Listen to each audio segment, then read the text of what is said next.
दोस्तों, जैसा कि आप सब जानते हैं, जब से बांग्लादेश में शेख हसीना की सरकार को हटाया गया है, वहां राजनीतिक माहौल में बदलाव आया है।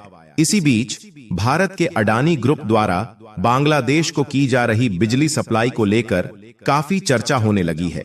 एक कहावत है, बिना आग के धुआं नहीं उठता, और यहां भी कई सवाल उठते हैं।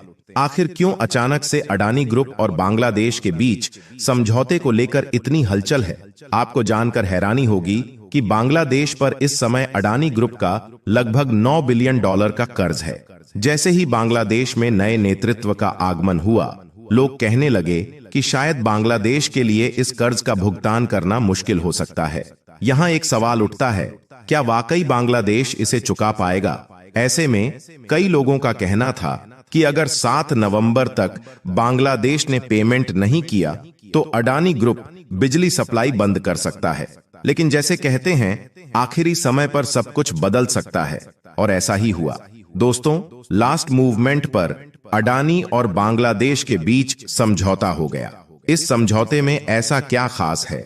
और सबसे महत्वपूर्ण सवाल, बांग्लादेश आखिरकार पैसा कहां से लाएगा?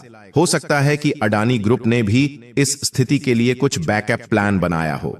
तो चलिए इस पूरे मामले की तह तक जाते हैं। लेकिन आगे बढ़ने से पहले कृपया इस वीडियो को लाइक कर दीजिए और चैनल को सब्सक्राइब भी कर लीजिए।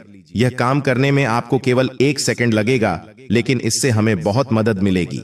धन्यवाद। जैसा कि कहते हैं, जहां बिजली वहां प्रगति, और यही बात बांग्लादेश पर भी लागू होती है। अडानी ग्रुप का घोड़ा पावर प्रोजेक्ट झारखंड में स्थापित बांग्लादेश के लिए बिजली का एक महत्वपूर्ण स्रोत बन चुका है। यह प्रोजेक्ट शेख हसीना के कार्यकाल में तय हुआ था और इसका उद्देश्य था कि बांग्लादेश को स्थिर और पर्याप्त बिजली आपूर्ति हो सके। परंतु हाल की राजनीतिक घटनाओं और कुछ आर्थिक परिस्थितियों के कारण यह सवाल उठने लगा कि क्या बांग्लादेश इस बिजली का पेमेंट कर पाएगा या नहीं। दोस्तों, यहां एक सवाल उठता है, अगर बांग्लादेश पेमेंट नहीं कर पाता तो क्या अडानी ग्रुप बिजली सप्लाई बंद कर देगा? पिछले 5 दिनों से इसी सवाल के इर्द गिर्द कई नेगोशिएशंस चल रहे थे। एक कहावत है, समय पर किया गया सही निर्णय आधी समस्या सुलझा देता है, और शायद इसी सोच के साथ अडानी ग्रुप ने सप्लाई डेडलाइन को आगे बढ़ाने का फैसला किया। अब आप सोच रहे होंगे, क्या यह कोई मामूली समझौता है? दोस्तों, बिल्कुल नहीं। अडानी ग्रुप द्वारा सप्लाई की जाने वाली बिजली बांग्लादेश के बड़े हिस्से को रोशन करती है। अगर यह बिजली सप्लाई बंद होती तो बांग्लादेश में एनर्जी क्राइसिस का खतरा मंडराने लगता, जिससे करीब 10% आबादी प्रभावित हो सकती थी। सोचिए, एक पूरी आबादी अंधेरे में डूब जाती। यह केवल एक सप्लाई की बात नहीं है, बल्कि यह बांग्लादेश की अर्थव्यवस्था, स्वास्थ्य सेवाओं और उद्योगों पर भी प्रभाव डाल सकती थी।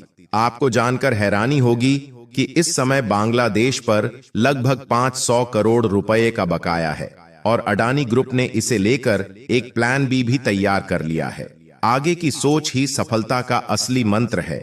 यही सोचकर उन्होंने यह प्लान बनाया कि अगर भविष्य में बांग्लादेश पेमेंट नहीं कर पाता है तो भी उनका पावर प्रोजेक्ट इस स्थिति का सामना कर सके।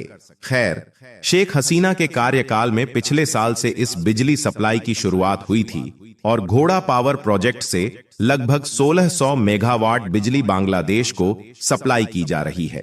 जिनके पास ऊर्जा है वही दुनिया को दिशा दे सकते हैं, और इसी सोच के साथ यह समझौता अब भी कायम है, ताकि बांग्लादेश प्रगति की राह पर चलता रहे। आखिरकार यह देखना रोचक होगा कि अडानी ग्रुप का यह बैकअप प्लान क्या है और किस तरह यह भारत और बांग्लादेश के संबंधों को मजबूती प्रदान करता है। दोस्तों, कहते हैं कि जो बुरे वक्त में साथ दे वही सच्चा साथी होता है, और भारत तथा बांग्लादेश के रिश्ते में अडानी ग्रुप का यह ट्रांसनेशनल पावर सप्लाई प्रोजेक्ट एक बड़ा उदाहरण है। यह भारत का पहला ऐसा प्रोजेक्ट था जो किसी दूसरे देश को इतनी बड़ी मात्रा में बिजली सप्लाई कर रहा था, और इसने दोनों देशों के बीच के संबंधों को मजबूत करने में महत्वपूर्ण भूमिका निभाई है। लेकिन हाल के दिनों में बांग्लादेश द्वारा भुगतान में देरी के कारण यह प्रोजेक्ट चुनौतीपूर्ण दौर से गुजर रहा है। अब सवाल यह है कि समस्या कहां से शुरू हुई। देखिए, बांग्लादेश हर महीने लगभग 90 से $95 मिलियन यानी 750 से 800 करोड़ रुपए की बिजली खरीदता रहा है। लेकिन यहाँ एक पेच था, जितना बिजली का भुगतान करना चाहिए था वह भुगतान बांग्लादेश कर नहीं पा रहा था। हर महीने पेमेंट का आंकड़ा केवल 20 से 40 मिलियन डॉलर तक ही पहुंचता था, जिससे बाकी राशि बकाया बढ़ती जा रही थी। यह बकाया अब इतना हो गया है कि लगभग $1 बिलियन का पेमेंट बांग्लादेश को अडानी ग्रुप को करना बाकी है। यहाँ एक और सवाल उठता है कि अडानी ग्रुप ने इस स्थिति में क्या कदम उठाए। दोस्तों, जुलाई के महीने में अडानी ग्रुप ने एक कड़ा निर्णय लिया। उनके झारखंड स्थित पावर प्रोजेक्ट में कुल 2 यूनिट्स से बिजली सप्लाई की जा रही थी, लेकिन बांग्लादेश द्वारा समय पर पेमेंट न होने के कारण अडानी ने दूसरे यूनिट को अस्थायी रूप से बंद कर दिया, जिससे बिजली सप्लाई को 1600 मेगावाट से घटाकर केवल 800 मेगावाट कर दिया गया। इस प्रकार से एक तरह का दबाव बनाया गया ताकि बांग्लादेश इस पेमेंट को गंभीरता से ले सके। अब आप सोचेंगे कि बकाया इतनी तेजी से कैसे बढ़ा, तो इसका कारण यही था कि बांग्लादेश से जितनी राशि की उम्मीद थी उतनी आ नहीं रही थी, और हर महीने का भुगतान न होने से कर्ज का भार और बढ़ता जा रहा था। इस समय लगभग $400 मिलियन का बकाया हो चुका है, और यदि यह जारी रहा तो यह आने वाले महीनों में और भी बढ़ जाएगा। अब एक सवाल यहां उठता है कि आखिरकार इस स्थिति में समाधान क्या निकला। दोस्तों, पिछले 5 दिनों से अडानी ग्रुप और बांग्लादेश सरकार के बीच लगातार नेगोशिएशंस चल रहे थे। बांग्लादेश चाहता था कि अडानी ग्रुप बिजली सप्लाई करता रहे, लेकिन अडानी का कहना था कि बिना उचित पेमेंट के यह संभव नहीं होगा। इसी दौरान बांग्लादेश ने एक ऑफर दिया। उन्होंने कहा कि वे अडानी ग्रुप को लेटर ऑफ क्रेडिट जारी करेंगे।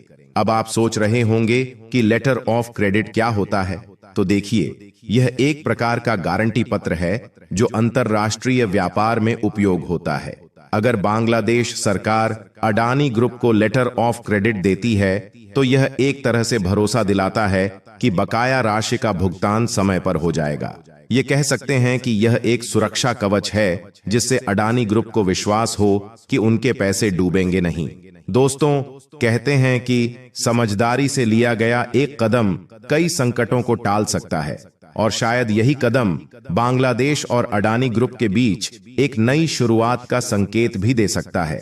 यह देखना दिलचस्प होगा कि लेटर ऑफ क्रेडिट के इस प्रस्ताव पर दोनों पक्ष किस तरह सहमत होते हैं, और कैसे यह कदम न केवल आर्थिक संकट को हल करने में मदद करेगा, बल्कि दोनों देशों के संबंधों को भी मजबूत बनाएगा। इस पर आपका क्या कहना है? क्या बांग्लादेश अपना पैसा चुका पाएगा? बांग्लादेश को मौका देकर अडानी ग्रुप ने सही कदम उठाया है। अपनी राय कमेंट बॉक्स में जरूर बताएं। साथ ही वीडियो को लाइक करें, चैनल को सब्सक्राइब करें